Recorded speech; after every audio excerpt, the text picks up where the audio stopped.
आणि आता घेणार आहोत विविध क्षेत्रातील महत्त्वाच्या बातम्यांचा वेगवान आढावा महापास्ट 100 बातम्यांमधून।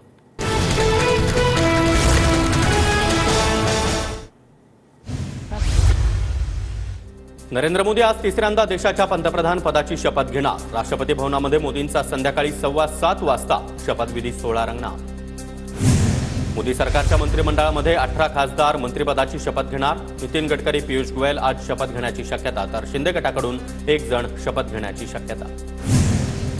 गृह, अर्थ, संरक्षण, परराष्ट्र आणि शिक्षण ही खाती भाजपकडेच राहणार। इंडियातील प्रत्येक मित्रपक्षाला मंत्रिमंडळामध्ये स्थान मिळणार, सूत्रांची माहिती। पुण्याचे खासदार मुरलीधर मोहोळ यांना मंत्रिपदासाठी फोन। पहिल्याच टर्ममध्ये मुरलीधर मोहोळ यांना मोठी लॉटरी। रक्षा खडसे यांना देखील मंत्रिपदासाठी केंद्रातून फोन। आजचा दिवस माझ्यासाठी खूप मोठा, केंद्रातील फोन आल्यानंतर रक्षा खडसे यांची पहिली प्रतिक्रिया। बुलढाण्याचे खासदार प्रतापराव जाधव यांना देखील मंत्रिपदाची संधी। शिंदे गटाच्या प्रतापराव जाधव यांना केंद्रातून फोन। प्रतापराव जाधव आज मंत्रिपदाची शपथ घेणार। श्रीकांत शिंदे यांनी मंत्री व्हावं असं सर्वांनाच वाटत होतं, मात्र त्यांनी केंद्रीय मंत्रिपदासाठी नकार दिला। शिंदेंनी सामान्य शिवसैनिकाला न्याय दिला, खासदार प्रतापराव जाधव यांचं वक्तव्य।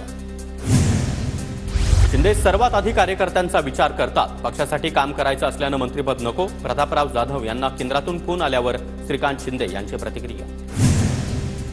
मला मंत्रिपदाची अपेक्षा नाही, शिंदेंनी मंत्रिपदासाठी प्रतापरावांचं नाव सुचवलं ते योग्यच। प्रतापराव जाधव यांच्या मंत्रिपदावर संदीपान भुमरे यांची प्रतिक्रिया। मोदींच्या तिसऱ्या टप्प्यातील तिसऱ्या टर्ममधील मंत्रिमंडळासाठी गडकरी आणि राजनाथ सिंह यांना फोन। गडकरी, राजनाथ सिंह आज मंत्रिपदाची शपथ घेणार। नरेंद्र मोदींच्या सरकारमध्ये मला तिसऱ्यांदा काम करण्याची संधी। नरेंद्र मोदी जी जबाबदारी देतील ती मी पार पाडणार, आरपीआयचे नेते रामदास आठवले यांची प्रतिक्रिया। सुनील तटकरे यांच्या दिल्लीतील निवासस्थानी राजकीय घडामोडींना चांगलाच वेग। अजित पवार गटाच्या एकाही खासदाराला अद्याप मंत्रिपदासाठी फोन नाही। फडणवीस तटकरेंच्या निवासस्थानी अजित पवार गटाची समजूत काढण्याचा प्रयत्न सुरू आहे का, राजकीय वर्तुळात चर्चा। नारायण राणे, भागवत कराड यांना देखील मंत्रिमंडळात स्थान नाही। भाजप हायकमांडकडून अद्यापही राणे किंवा कराड यांना फोन नाही, सूत्रांची माहिती।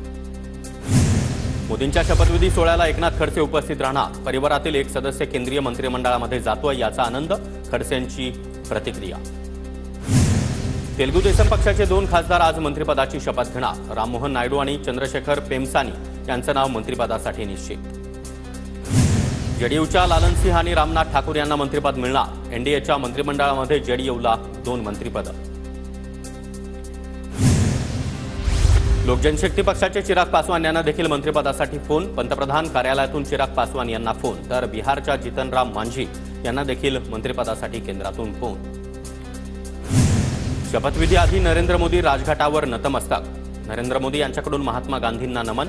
आज मोदी तिसऱ्यांदा पंतप्रधान पदाची शपथ घेणार। नरेंद्र मोदी हे अटल बिहारी वाजपेयी यांच्या समाधीस्थळी देखील नतमस्तक, तर वॉर मेमोरियलवर जात मोदींकडून शहीदांना आदरांजली। मुंबईमध्ये सामनाच्या कार्यालयाबाहेर भाजपची मोठी बॅनरबाजी। मोदी ओरिजिनल ब्रँड अशा आशयाचे बॅनरवर मोदींसह आशिष शेलार यांचा देखील फोटो। दादरच्या ठाकरे गटाच्या शिवसेना भवन परिसरात देखील भाजपकडून बॅनरबाजी। मोदीच ओरिजिनल ब्रँड असा बॅनरवर उल्लेख। राष्ट्रवादी शरद पवार गटाच्या आज दुपारी 2 वाजता वायबी चव्हाण सेंटरवर बैठक। शरद पवार सर्व खासदारांना मार्गदर्शन करणार, तर दुपारी 3 वाजता शरद पवारांची पत्रकार परिषद। बारामतीमधील सुप्यामध्ये योगेंद्र पवार यांच्या बॅनरवर सर्वांच्याच नजरा। वादा तोच दादा नवा, योगेंद्र पवार यांच्या फोटोखाली उच्चार। बॅनरवर लिहिलेल्या मजकुराच्या माध्यमातून अजित पवारांना डिवचण्याचा प्रयत्न। मनोज जरांगे यांच्या उपोषणाचा आज दुसरा दिवस। मराठा समाजाच्या आरक्षणासाठी सगळे सोयरेच्या अंमलबजावणीसाठी जरांगे यांचं उपोषण। मी माझ्या सगळ्या मागण्यांवर ठाम, मुख्यमंत्री गृहमंत्र्यांनी आमच्या मागण्या मान्य कराव्यात, जरांगे यांची भूमिका। तर शेतीची कामं असल्यानं मराठा समाजानं आंतरवादी सराटीमध्ये येऊ नये, जरांगे यांचं आवाहन।